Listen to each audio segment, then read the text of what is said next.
Olá pessoal, tudo bem? Eu sou a professora Dayana, estamos aqui hoje para mais uma aula de matemática. Tenha em mãos a apostila do segundo bimestre, um lápis, uma borracha e vem comigo. Nossa aula de hoje é matemática, no Ensino Fundamental 2, oitavo ano.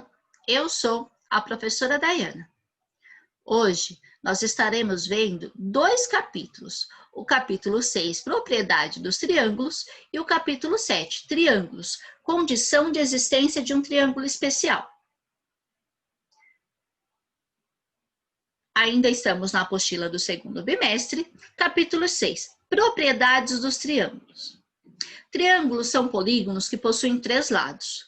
Quando todos os lados de um triângulo são congruentes, isto é, possuem a mesma medida, esse triângulo é classificado como equilátero.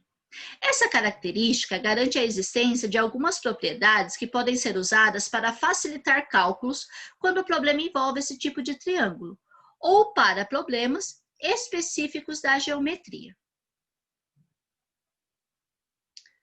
Classificação dos triângulos. Os triângulos podem ser classificados em relação à medida dos seus lados e em relação à medida dos seus ângulos.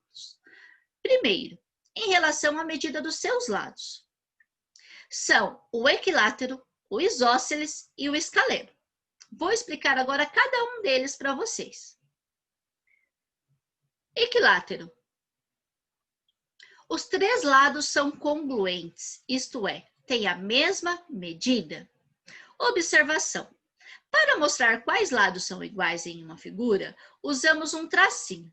Neste caso, como o triângulo é equilátero, todos os lados recebem esse tracinho. Então, olha só.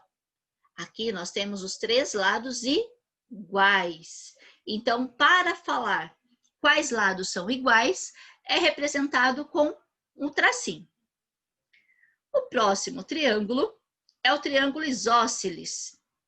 Dois lados são congruentes, isto é, têm a mesma medida. Então, olha só, no isósceles, esse lado não tem tracinho. Por que não tem tracinho? Porque apenas dois lados são congruentes, ou seja, iguais, possuindo a mesma medida. E o escaleno, os três lados têm medidas desiguais. Ou seja, todas são diferentes. Esse tem um valor, esse tem outro e esse tem outro. Depois, nós temos a classificação em relação à medida de seus ângulos. Em relação aos ângulos, nós temos o acutângulo, o retângulo e o obtusângulo. Também vamos lá, vendo cada um deles. O acutângulo, três ângulos internos agudos, isso é, menor que 90 graus. Vamos lá, agudo, obtuso, reto. Estão lembrados os ângulos? Então, olha lá, eu tenho três ângulos internos menores que 90 graus. Por isso que ele recebe o nome de acutângulo. Depois, o retângulo. Um retângulo interno reto, isto é, de 90 graus. Então, ele tem aqui o ângulo reto. Todo triângulo de ângulo reto é chamado de retângulo. E o obtusângulo, um ângulo interno obtuso, isso é, ele é maior que 90 graus. Então, ele tem um ângulo dentro dele que é maior que 90 graus. Bem simples, não é mesmo? Então, olha só, eu vou deixar essa atividade para vocês. Resuma todas as informações e a relação de classificação no quadro a seguir.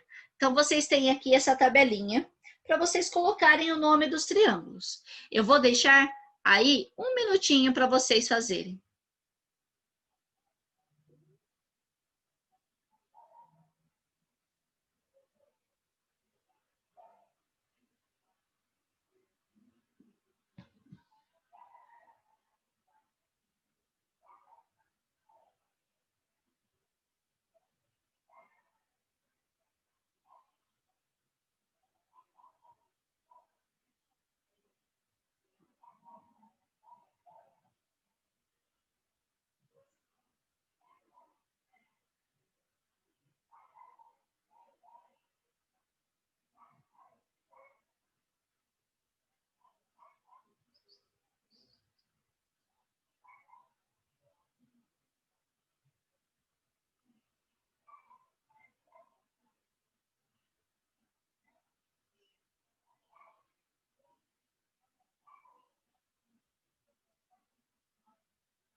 Pronto, vamos lá.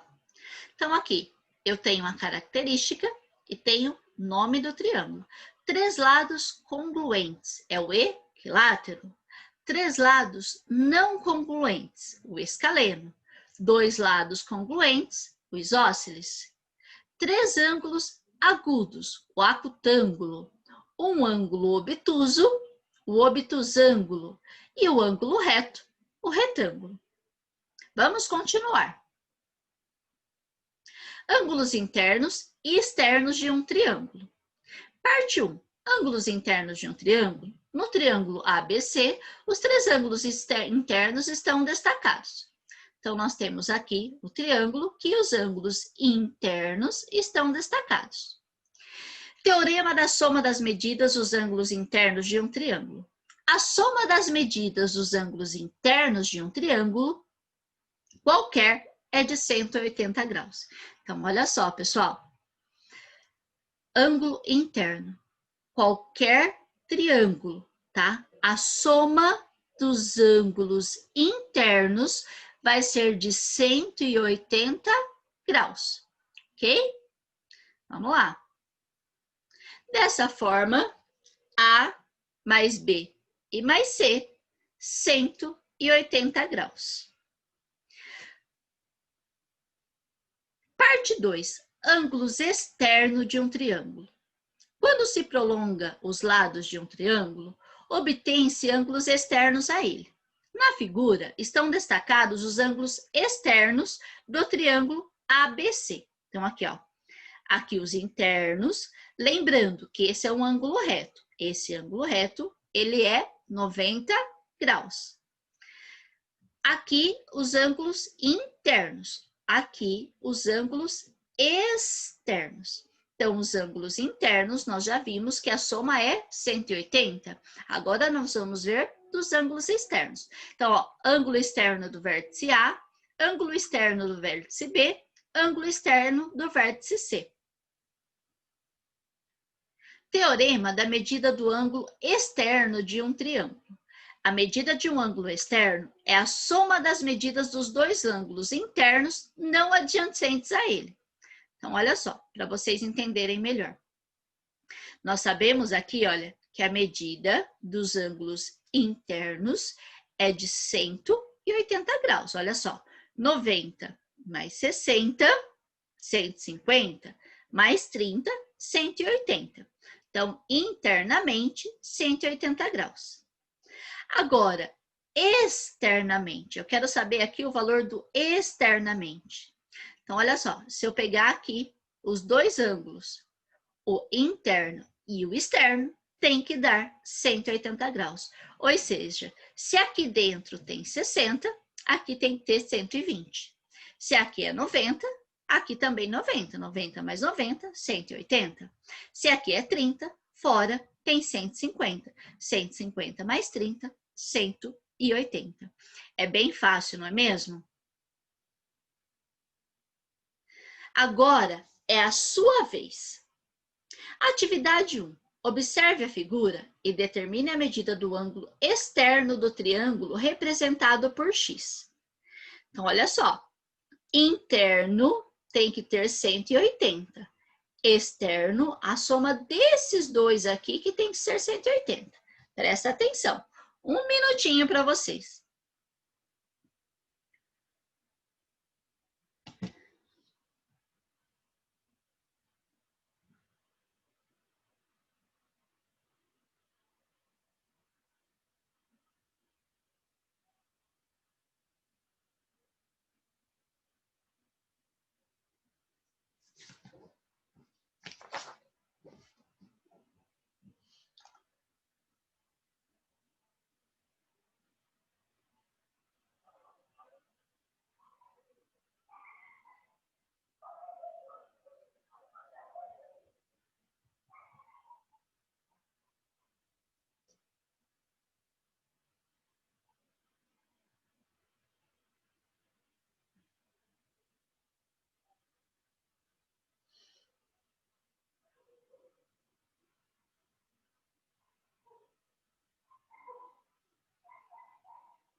Pronto, vamos lá?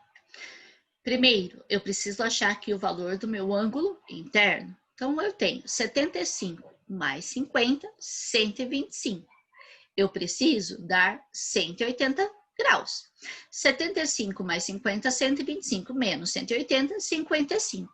Se esse ângulo mede 55 e os dois juntos têm que medir 180, então os ângulos internos, 180 graus menos 75 menos 50, 55 graus.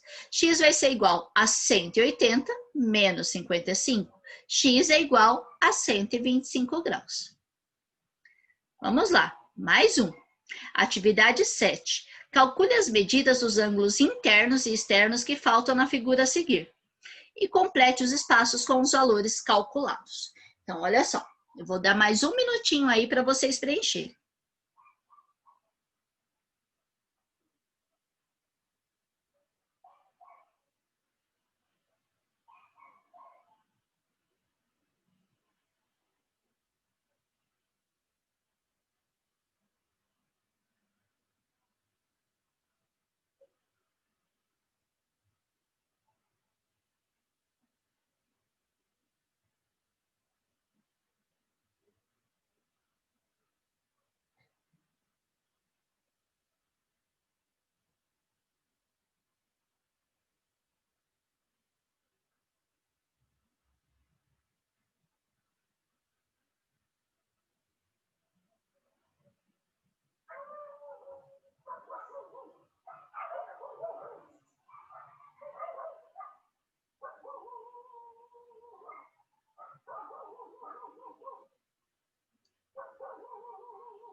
Pronto, vamos lá. Então, primeiro aqui, vamos achar o valor do interno. 75 mais 50, para 180 vai faltar 55. Então, aqui o A, se eu tenho 75, para 180, 105. O B, se eu tenho 55 interno, para dar 180 os dois, o interno e o externo, 125. E o C, se eu tenho 50 interno, para o externo, dá 180, 130. Bem simples, não é mesmo? 7. Capítulo 7. Triângulos. Condição de existência e um triângulo especial. Condição de existência de um triângulo. Os triângulos possuem uma propriedade chamada de desigualdade triangular, que diz: em qualquer triângulo, a medida de um lado deve ser sempre menor que a soma das medidas dos outros dois lados, tá? Essa é a condição de existência de um triângulo. Atividade 1. No quadro a seguir, aparecem registradas as medidas de dois lados de triângulos. Complete o quadro com a maior medida inteira do terceiro lado possível, levando em consideração a propriedade da desigualdade triangular. Então, nós temos aí na apostila essa tabela. O triângulo 1, 4 e 7, tá? Aqui no caso está a medida do canudo em centímetro, que formaram ele com o canudo. 4 mais 7, 11. A minha terceira medida aqui, ela tem que ser a maior possível, levando em consideração a minha regrinha. Qual é a regrinha mesmo? Vamos lá?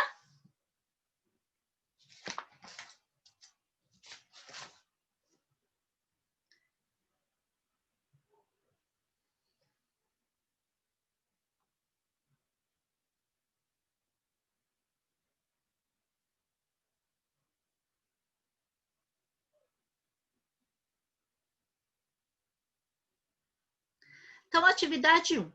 No quadro a seguir, aparecem registradas as medidas de dois lados de triângulos. Complete o quadro com a maior medida inteira do terceiro lado possível, levando em consideração a propriedade da desigualdade triangular. Qual é a propriedade mesmo? Em qualquer triângulo, a medida de um lado deve ser sempre menor que a soma das medidas do outro. Então, aqui no quadro está dizendo que teria que ser a maior possível, levando em consideração a propriedade da desigualdade triangular. 4 mais 7, 11. A propriedade diz que a soma, né, deve ser menor. Então, aqui, o que mais chegaria perto é o 10. 8 mais 4, 12. O que mais chega perto é o 11. 4 mais 9, 13. O que mais chega perto é o 12. 6 mais 3, 9. O que mais chega perto? O 8. 12 mais 6, 24. 24 não, desculpa, 28. O que mais chega perto é o 27. Bem fácil, não é mesmo, essa regrinha? Então, olha só. A medida do lado deve ser sempre menor que a soma das medidas dos outros dois lados. Essa é a condição de existência do triângulo. Agora é a sua vez. Atividade 2. Para descobrir onde está localizado um tesouro, um pirata que adora matemática deu as seguintes instruções. Após andar 13 passos, continue na mesma direção, dando o número máximo de passos que seriam necessários para formar o triângulo. Vamos lá? Um minutinho para vocês.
Pronto.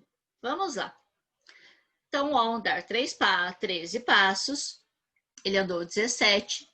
Aí, depois de andar 13, continue em direção para fechar o triângulo, dando o maior número de passos possíveis, tá? Que seriam necessários para fechar esse triângulo. 17 mais 13, 30. Então, olha lá, que eu acabei de falar na tabelinha anterior. 17 mais 13, 30. Tem que ser um número antes. Então, qual seria o máximo de número de passos inteiros necessário para delimitar a região onde está enterrado o tesouro? 29 passos. Bem fácil, não é mesmo? Essa condição de existência do triângulo. Agora, nós vamos para uma outra situação, tá? Um triângulo especial, o triângulo retângulo. O triângulo retângulo é um triângulo bastante importante na matemática. Tanto para os seus lados, recebem nome especial, como podemos ver na figura. Então, olha só, triângulo retângulo, como eu disse já agora há pouco, é um triângulo com ângulo reto, ou seja, um ângulo de 90 graus. Esse triângulo, os seus lados recebem nomes especiais. O que é oposto, tá, ao ângulo reto, que é o ângulo de 90 graus, ele é chamado de hipotenusa. E aqui, os dois outros, que estão de lado aqui do 90 graus, são os catetos. Os catetos são os lados que formam o ângulo de 90 graus, o ângulo reto. E o oposto a esse ângulo é a hipotenusa do triângulo. A partir desse triângulo, foi criado um dos teoremas mais conhecidos e importantes da matemática, o Teorema de Pitágoras. Teorema de Pitágoras. O Teorema de Pitágoras relaciona o comprimento dos lados do triângulo. Essa figura geométrica é formada por um ângulo interno de 90 graus, chamado de ângulo reto.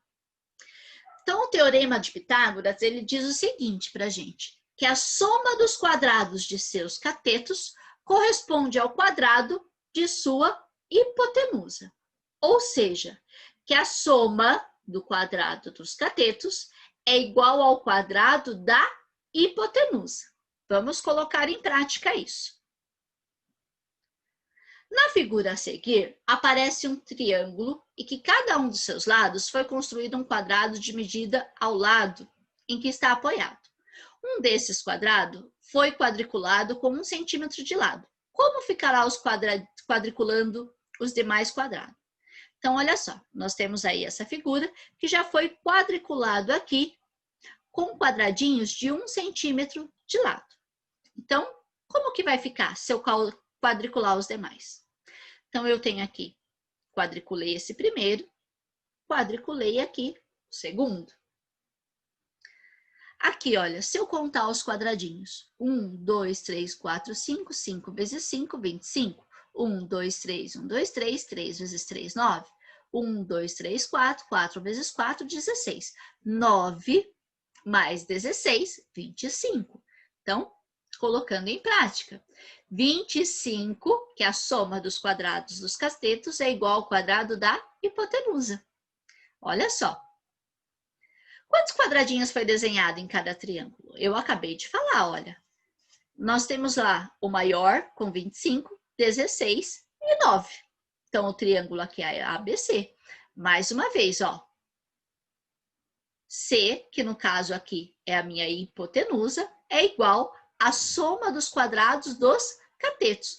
Ou seja, aqui, a minha hipotenusa é igual à soma do quadrado dos catetos.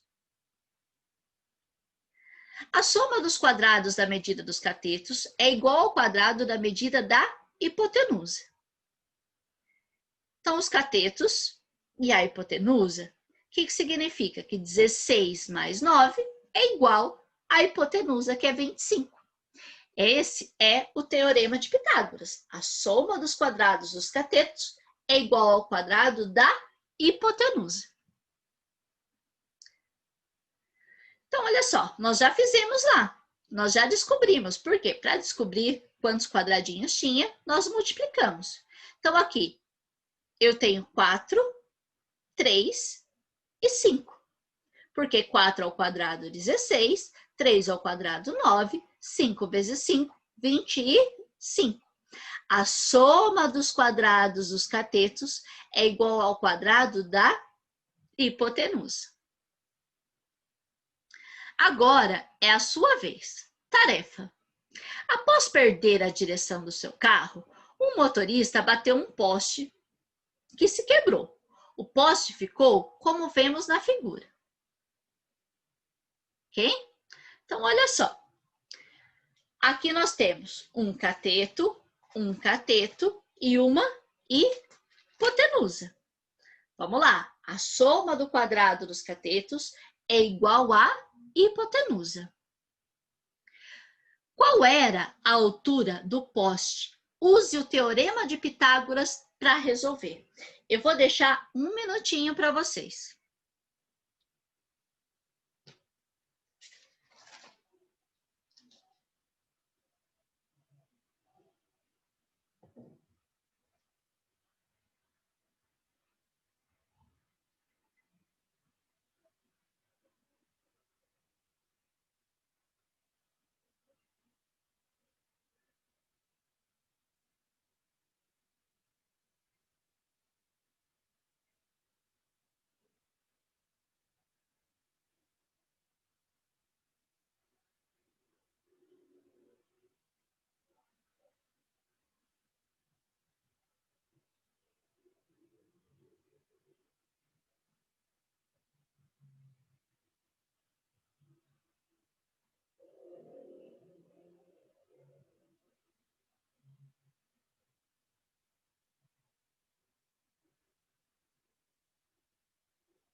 Pronto.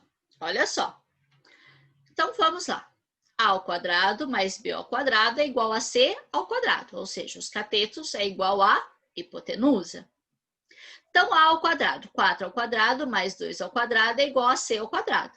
16 mais 9 é igual a 25, ou seja, que o c ao quadrado, que é a minha hipotenusa, é igual a 25. Lembra lá da propriedade que está ao quadrado? É só eu colocar a raiz. C é igual a raiz de 25, ou seja, a minha hipotenusa é igual a 5. Então, 3, 4 e 5. Mas eu quero descobrir qual é a altura do poste antes dele quebrar. Se a minha hipotenusa é 5, 5 mais 4, que é onde ele não quebrou, o poste tinha 9 metros. Tá vendo como o teorema de Pitágoras a gente pode usar no nosso dia a dia, tá? Não só nessa situação, como na construção. Várias construções civis usam o teorema de Pitágoras. Hoje é só. Eu espero que vocês tenham gostado e que vocês tenham entendido. Até a próxima semana, onde nós veremos mais 2 capítulos. Por hoje é só, pessoal. Espero que vocês tenham gostado, espero que vocês tenham entendido e até a próxima aula. Um beijo, fiquem com Deus.